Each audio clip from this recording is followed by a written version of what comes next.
At a party, my wife said she'd rather kiss a stranger than kiss me. Everyone laughed, but I wasn't the fool they thought I was. When I finally spoke, the laughter died in seconds. What came next wasn't anger or tears. It was something far more devastating.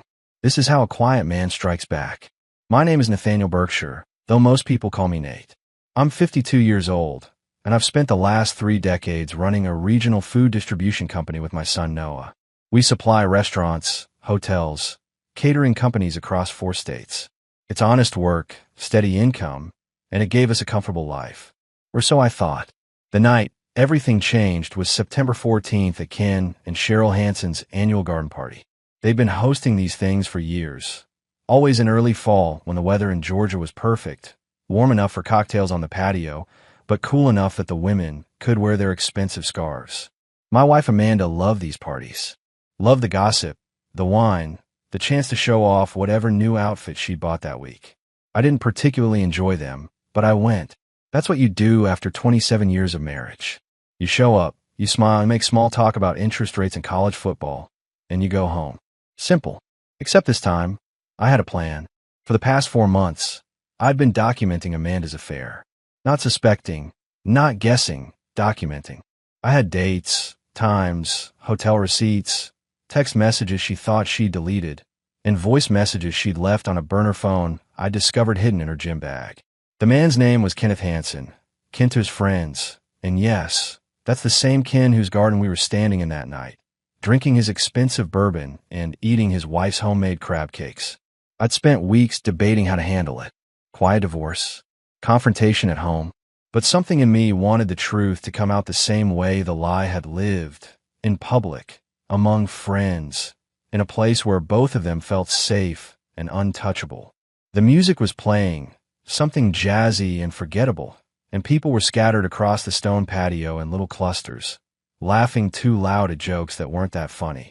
Amanda had been drinking steadily since we arrived, her cheeks flushed, her voice getting sharper with each glass of wine.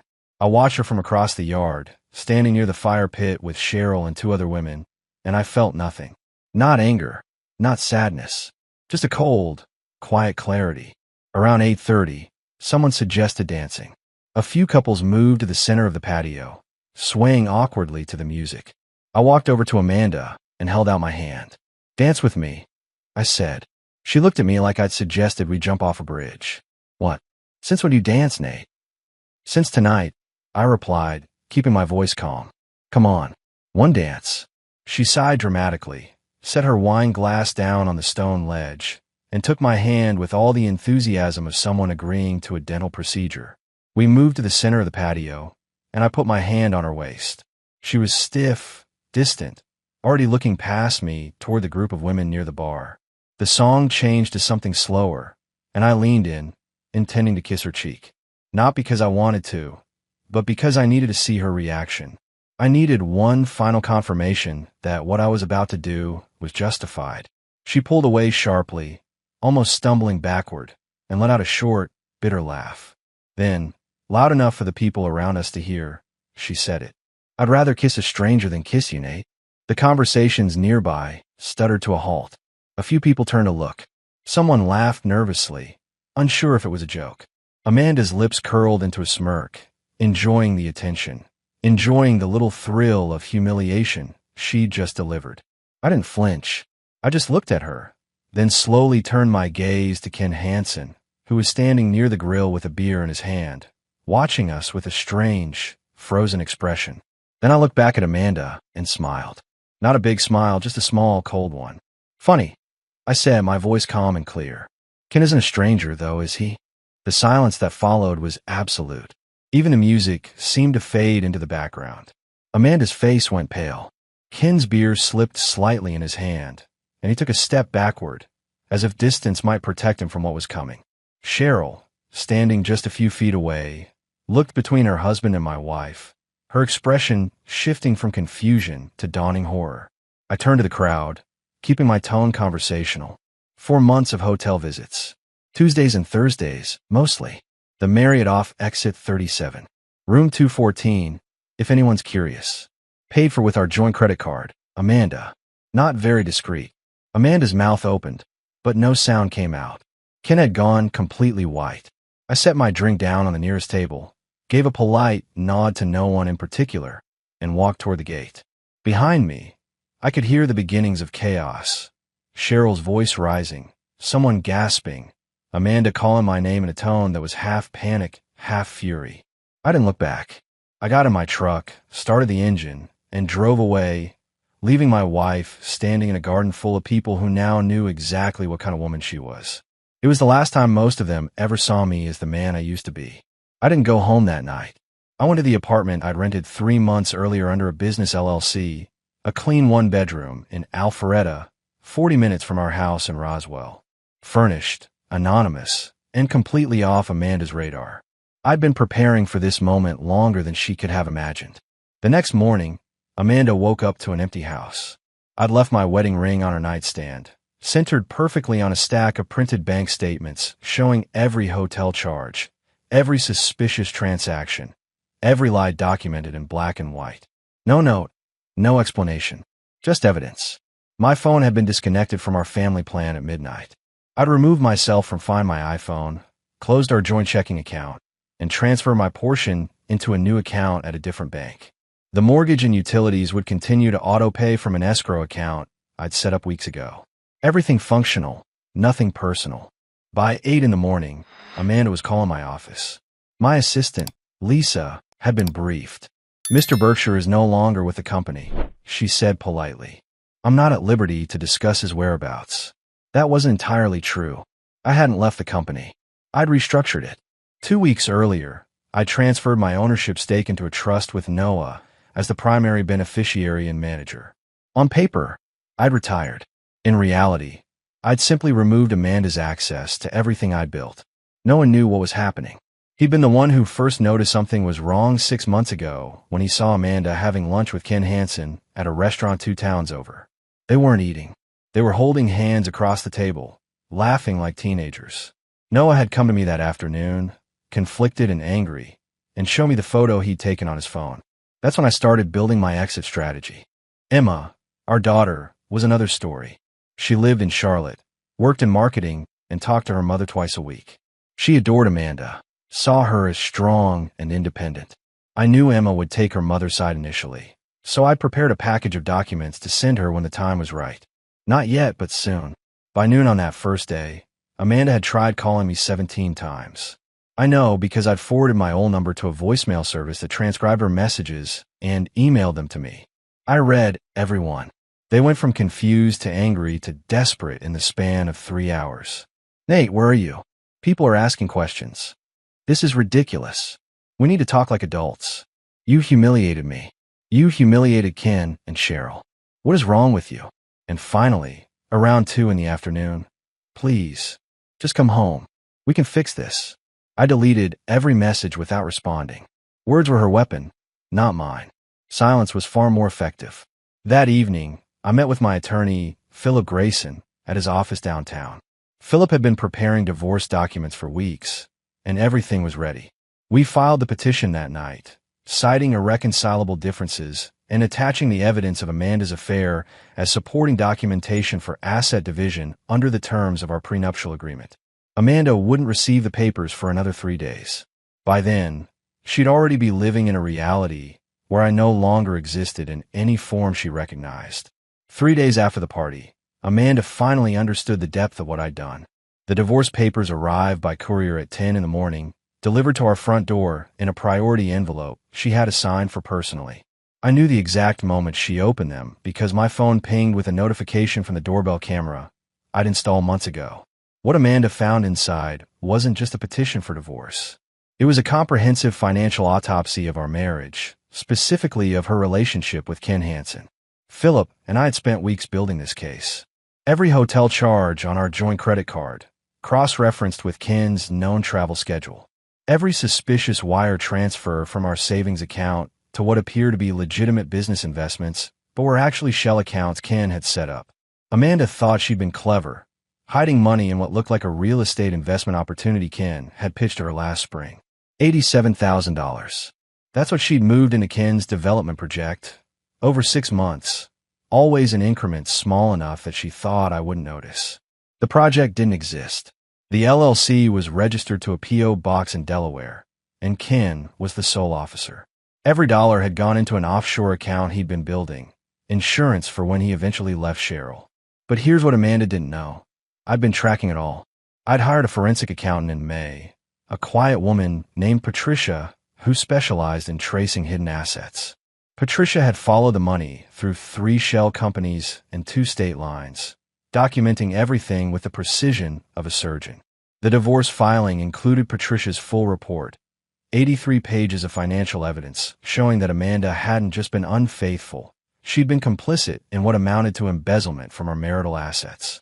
Under our prenuptial agreement, infidelity and financial misconduct triggered a complete forfeiture clause. Amanda would get nothing beyond what the law required as a minimum, and even that would be contested.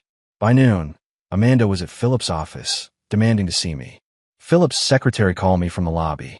"Mrs. Berkshire is here," she said, her voice professionally neutral. "She's quite upset. She's insisting on speaking with you. Tell her I'm not available," I replied calmly. "And remind her that all communication needs to go through her attorney, once she retains one." That afternoon, Amanda hired Martin Fletcher, an aggressive divorce attorney known for defending wealthy wives in contentious splits. Martin was expensive, loud, and effective, but he wasn't prepared for what I'd built. The same day Amanda retained Martin, I received a call from Cheryl Hansen. Her voice was shaking, barely controlled. "Nate, I need to know something," she said. "How long has this been going on?" I told her the truth. 11 months, based on the earliest hotel receipt I'd found. Cheryl went silent for nearly 30 seconds, then said quietly, "I'm filing tomorrow. I wanted you to know that Ken won't have anywhere to hide either." 2 marriages, ending simultaneously. And Ken Hansen, the man who thought he was clever enough to manage 2 women and a financial scheme, was about to lose everything. For days after the papers were served, I sent Emma the package. Overnight delivery to her apartment in Charlotte. Signature required. Inside was a tablet, fully charged, with a single folder on the desktop labeled The Truth. The folder contained everything. Time-stamped photos of Amanda and Ken entering hotels, credit card statements with charges highlighted, text message logs recovered from Amanda's cloud backup that she'd forgotten existed, and voice messages Amanda had left on Ken's phone, messages Patricia's team had legally obtained through a subpoena during the financial investigation. The worst message was from March, 3 weeks before Emma's birthday. Amanda's voice, breathless and excited. "I can't wait until this is over. Once Nate signs the investment papers, we'll have enough to disappear for a while. Maybe 6 months in Europe like we talked about. God, I'm so tired of playing the devoted wife." I didn't call Emma after I sent it. I didn't text. I just waited. 2 days later, my phone rang. Emma's name appeared on the screen. I answered on the 3rd ring. "Dad," she said, her voice tight and strange. "I need to see you." We met at a coffee shop near her office the next morning.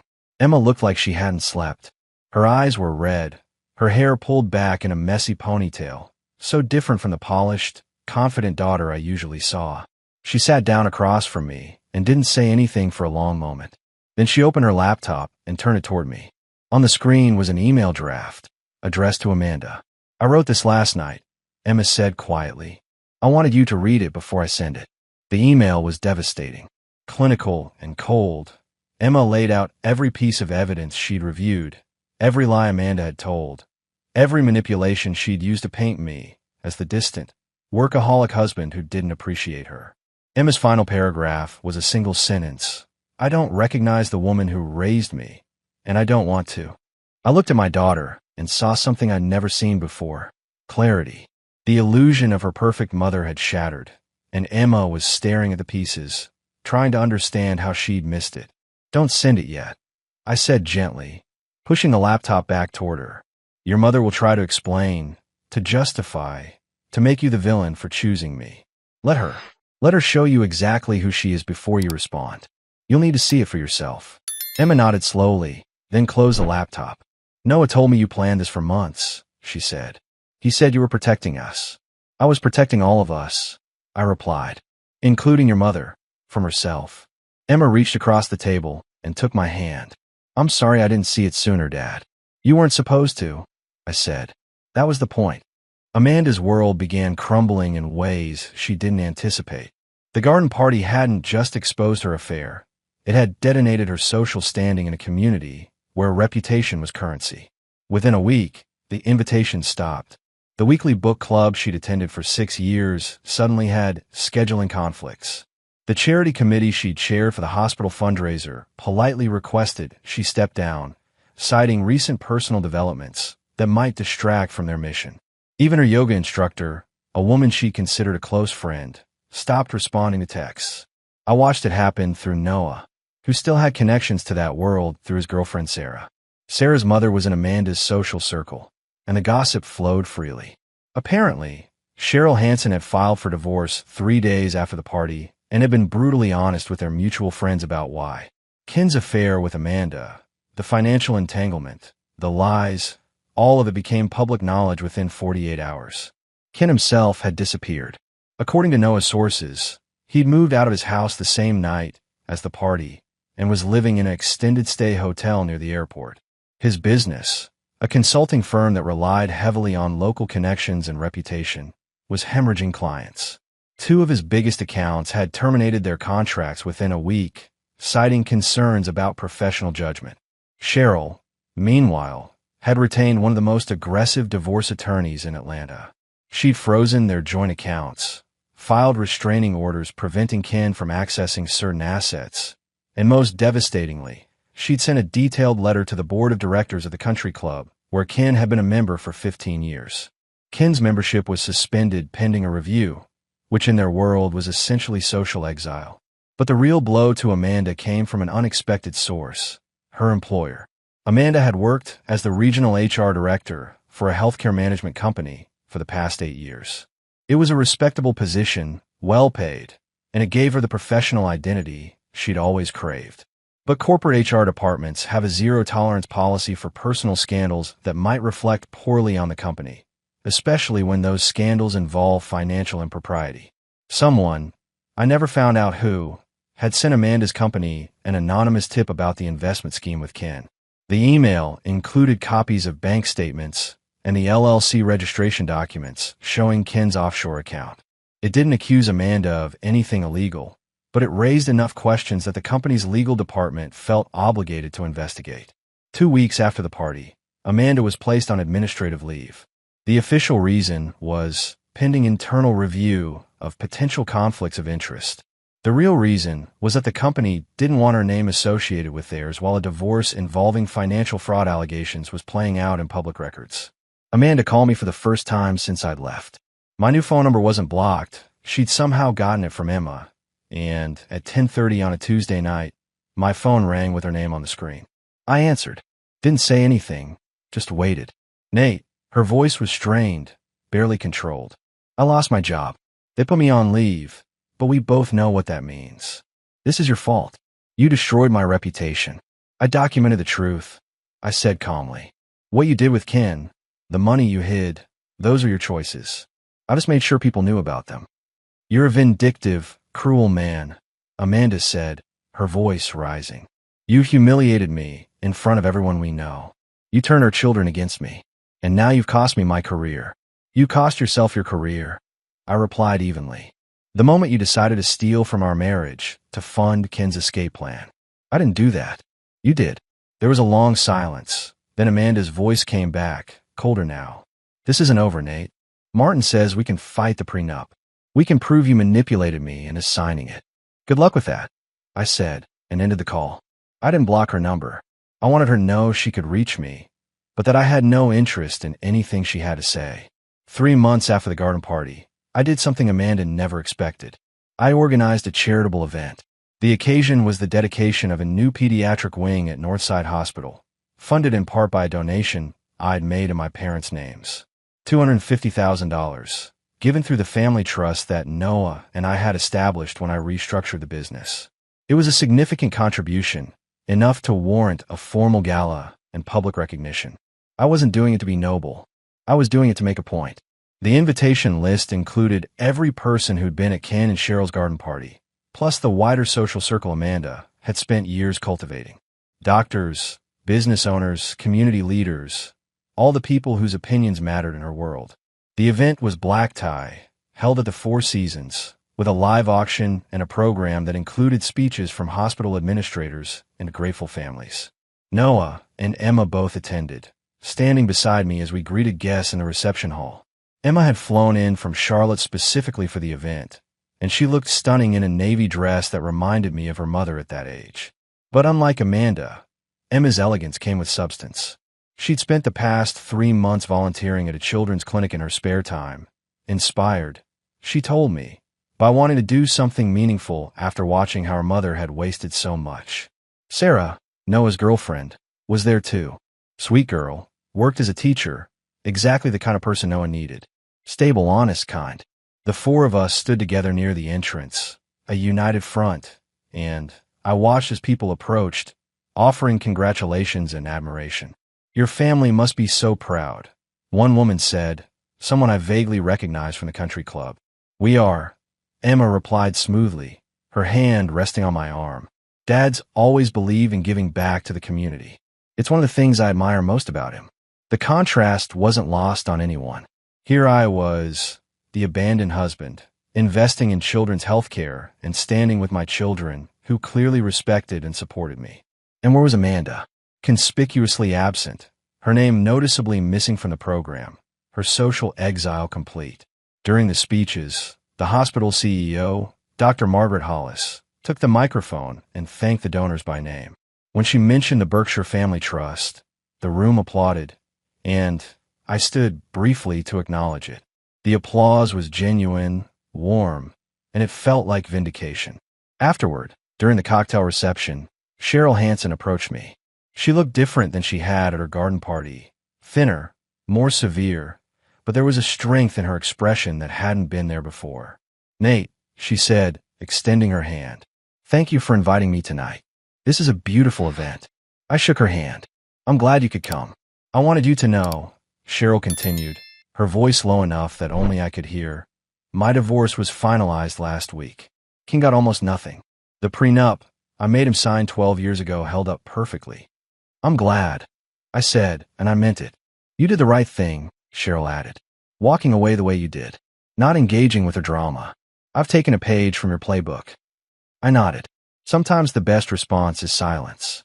And success, Cheryl said, glancing around the elegant ballroom. This is how you win, Nate. Not by fighting, but by building something better. She was right. Amanda had expected me to collapse, to beg, to fight her publicly.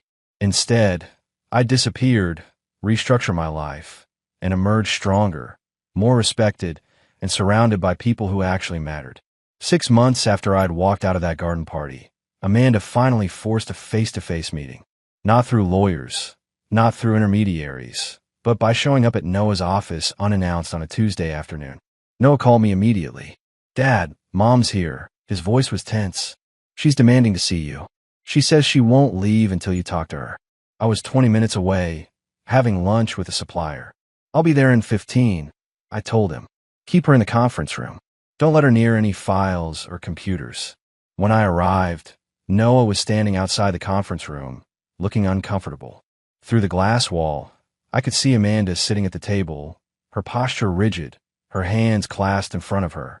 She looked thinner than I remembered, harder somehow, like the past month had stripped away something essential. I walked in and closed the door behind me.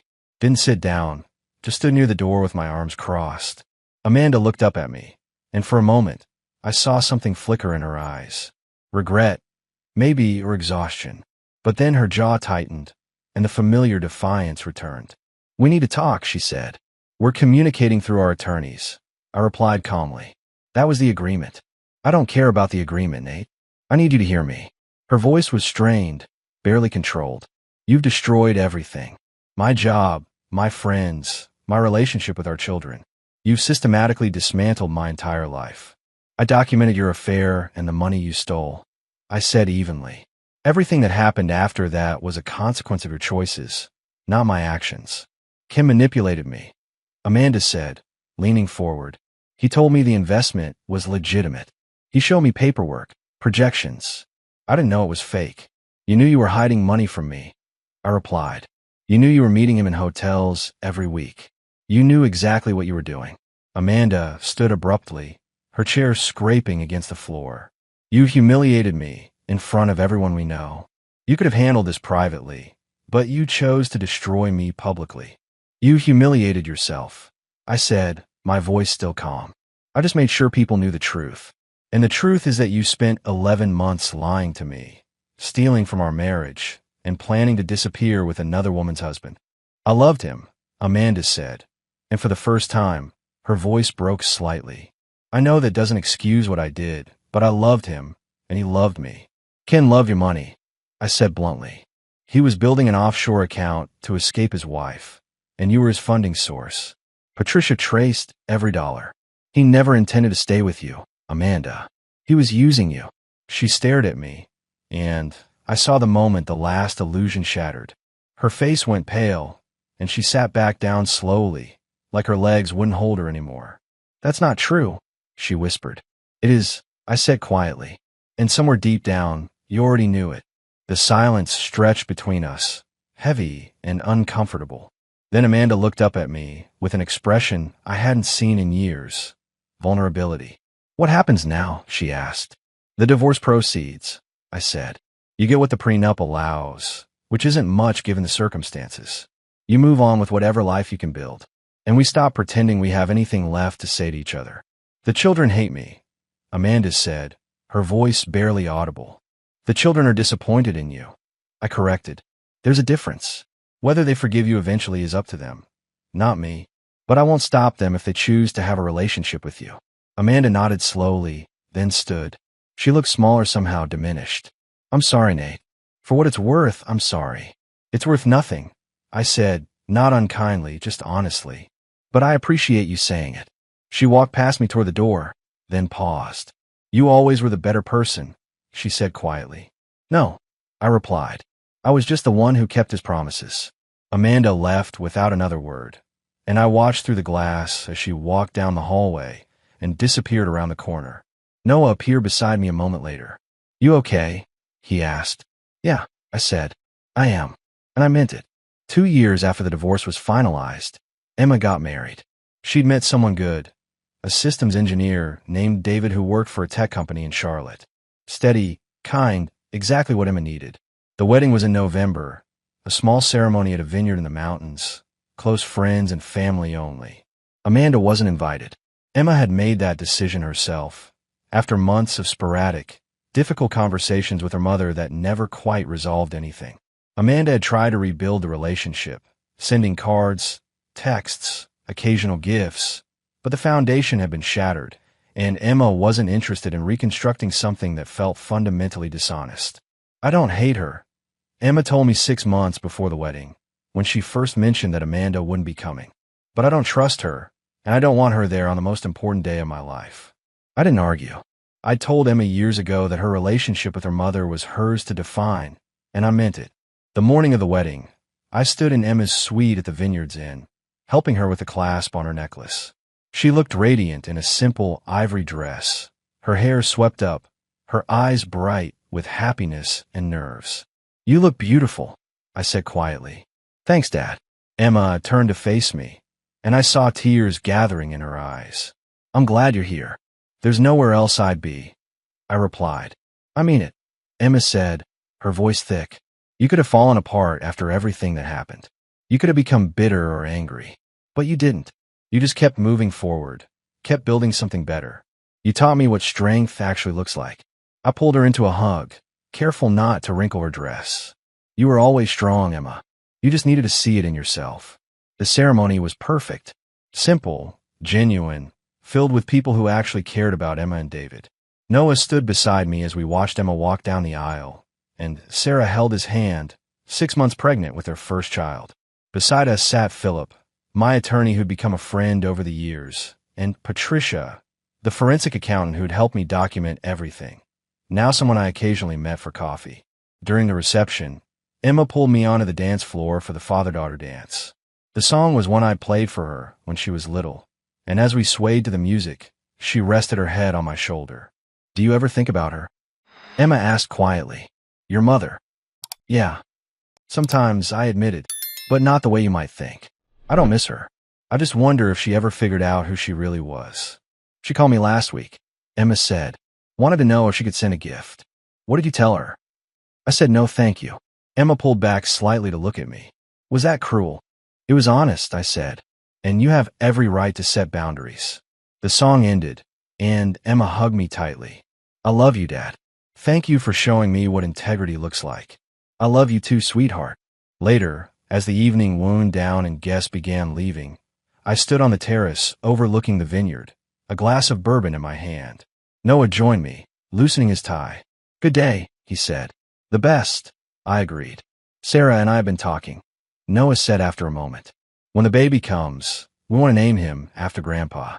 If it's a boy, I mean. I looked at my son, this young man who'd stood by me through everything, who'd helped me rebuild, who'd become the kind of person I was proud to call family. He would have loved that, I said. We stood there in comfortable silence, watching the sun set over the mountains, surrounded by family we'd chosen and built, so far removed from the chaos of that garden party 2 years ago that it felt like a different lifetime. Because it was. The final divorce hearing took place on a gray morning in March, nearly 3 years after that garden party. The courtroom was small, utilitarian, with fluorescent lights that made everything look washed out and sterile. I arrived early with Philip, wearing a dark suit and carrying a leather portfolio that contained nothing I actually needed. Everything relevant had already been submitted weeks ago. Amanda arrived 10 minutes before the hearing was scheduled to start. She was alone. Martin Fletcher had withdrawn from her case 6 months earlier, citing irreconcilable differences with the client, which was attorney speak for my client won't listen to reason. Amanda had gone through 2 more lawyers since then before finally representing herself, which Philip had warned me was a disaster waiting to happen. She looked different. Older, obviously, but more than that. There was a hardness to her features now, a permanent tension around her eyes and mouth that hadn't been there before. She'd lost weight, too much of it, and her clothes hung loosely on her frame. We didn't speak or make eye contact. We simply sat on opposite sides of the courtroom and waited. Judge Marilyn Hendricks entered at 9 o'clock sharp. She was in her 60s, with steel gray hair and a reputation for no-nonsense efficiency. She reviewed the file briefly, then looked up at both of us over her reading glasses. This is the final hearing for the dissolution of marriage between Nathaniel Berkshire and Amanda Berkshire, she said. I've reviewed all submitted documents, including the financial disclosures, the prenuptial agreement, and the evidence of marital misconduct. Does either party have any final statements before I issue my ruling? Amanda stood. Your Honor, I'd like to request one more continuance to. Request denied. Judge Hendricks interrupted, not unkindly but firmly. Mrs. Berkshire, you've had 3 years and multiple attorneys to prepare your case. We're proceeding today. Amanda sat back down, her jaw tight. The judge spent the next 20 minutes outlining her decision. The prenuptial agreement was valid and enforceable. Amanda's affair and the financial misconduct constituted material breaches of the marriage contract. The division of assets would proceed according to the prenup's terms. Amanda would receive a lump sum payment of $75,000, her personal vehicle, and any personal property she'd brought into the marriage. Everything else, the house, the business, the investment accounts, the lake property, remained with me or in the family trust I'd established with the children. Amanda would also be responsible for half of the $87,000 she'd invested with Ken Hansen, since the court considered it a personal debt incurred through her actions. When Judge Hendricks finished, she looked at both of us. The marriage is dissolved. You're both free to move forward with your lives. I strongly suggest you do so without further contact unless absolutely necessary. She banged her gavel once, and it was over. Amanda stood and walked out immediately, not looking at me or Philip. I watched her leave and felt nothing. Not satisfaction, not vindication, just a quiet sense of completion. Outside the courthouse, Philip shook my hand. It's done, Nate. You can close this chapter now. I closed it 3 years ago, I said. This was just the paperwork catching up. I drove to Noah's house afterward. He and Sarah had asked me to stop by after the hearing, no matter how it went. When I arrived, Emma was there too, having flown in from Charlotte that morning. Noah was grilling steaks in the backyard while Sarah held their 6-month-old son, Patrick, named after my father. How'd it go? Emma asked when I walked through the gate. It's finished, I said simply. Emma hugged me tightly. Good. You deserve to be done with all of that. We spent the afternoon together, the four of us plus Patrick, eating good food and talking about normal things. Future things. Noah and Sarah were looking at houses in a better school district. Emma and David were thinking about moving back to Georgia now that David's company had opened an Atlanta office. The business was growing, and I was gradually stepping back, letting Noah take the lead while I focused on being a grandfather and maybe doing some traveling. As the sun began setting, casting long shadows across the yard, I held Patrick while Sarah and Emma cleaned up inside. Noah sat beside me on the porch steps. You ever regret how you handled it? He asked quietly. Walking away like you did, the public confrontation, all of it. I thought about it for a moment, really considered the question. Then I shook my head. No, I protected what mattered. I protected you and Emma and the life we built. Your mother made her choices, and I made mine. I don't regret standing up for myself. Good, Noah said, because I'm proud of how you handled it. You show me what it means to have a backbone. I looked at my son, this good man who'd stood beside me through everything, and felt grateful. Not for what had happened, but for what we'd built in spite of it. If you told me 5 years ago that I'd be standing on a dock in Maine, watching the sunrise over the Atlantic with a woman I'd met at a hospital fundraiser, I would have laughed. But that's exactly where I found myself one morning in late summer, and for the first time in longer than I could remember, I felt genuinely content. Her name was Claire. Dr. Claire Hutchins, a pediatric oncologist I'd met 2 years after the divorce was finalized. She'd been speaking at the hospital gala where I'd made my donation, and afterward, we'd ended up in the same conversation circle. She was intelligent, direct, and had a laugh that made everyone around her smile. She'd been widowed 5 years earlier when her husband died of a heart attack at 49, and she had a teenage son named Matthew. Good kid, quiet, loved astronomy and terrible science fiction movies. Claire and I'd taken things slowly. Dinner here and there, phone calls that lasted hours, a shared appreciation for honesty and not playing games. When I'd told her about Amanda and the divorce, she'd listened without judgment, then said simply, people show you who they are. You just have to be willing to see it. We've been together for almost a year now, and it felt right in a way my marriage to Amanda never had. Not dramatic, not complicated, just comfortable and genuine. The main trip was Claire's idea.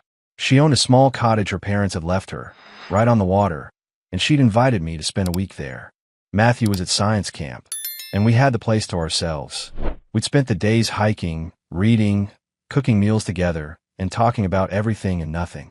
That morning, as we stood on the dock watching the sunrise, Claire leaned against me and said, I'm glad you're here. Me too, I replied, meaning it completely. Emma called me yesterday, Claire said casually. Asked if I'd like to go dress shopping with her next month. For the baptism. Emma and David's first child, a daughter they'd named Sophie, was being baptized in October, and Emma had asked if Claire would be her godmother. It was Emma's way of showing acceptance, of welcoming Claire into the family. What did you tell her? I asked. I said yes, obviously. Claire smiled. Your daughter's pretty wonderful, you know. She learned from watching you, I said, and Claire laughed. Smooth talker. We stayed there until the sun was fully up, and then walked back to the cottage for coffee and the blueberry pancakes Claire insisted on making from scratch. Later that week, Noah called with news. He and Sarah were pregnant again, and this time they were having twins. Girls. Noah sounded simultaneously terrified and ecstatic. Dad, I don't know if I'm ready for 3 kids under 3, he said, laughing nervously. Nobody's ever ready, I told him. You just figure it out as you go. The week in Maine ended too quickly, but when Claire and I drove back to Georgia, it wasn't with sadness. It was with plans. More trips, holidays together, maybe eventually combining households when Matthew graduated high school in 2 years. Life had become something I looked forward to again, not something I endured or managed. I had grandchildren I adored, children who respected me, work that challenged me without consuming me, and a partner who saw me clearly and chose me anyway. Amanda existed somewhere out there, living whatever life she'd managed to build. I didn't think about her often anymore, and when I did, it was with distant curiosity rather than anger or regret. She'd made her choices, lived with the consequences, and I'd moved on completely. On my 57th birthday, 5 years after that garden party, I woke up in my own home, the one I'd bought after selling the house Amanda and I had shared. Claire was beside me, and downstairs I could hear Emma and David getting Sophie ready, while Noah wrangled Patrick and Sarah managed the twins. It was chaos, beautiful chaos, and it was mine. That afternoon, surrounded by family, I blew out the candles on a cake Emma had made, and when everyone asked what I'd wish for, I smiled and said, "Nothing. I have everything I need." And I meant it. The life I'd built after Amanda wasn't perfect, but it was honest, and it was filled with people who valued the same things I did. Integrity, loyalty, respect. The fundamentals that should have been there from the beginning. Sometimes the best revenge isn't revenge at all. It's building something so good, so solid, that the past becomes irrelevant. And that's exactly what I'd done.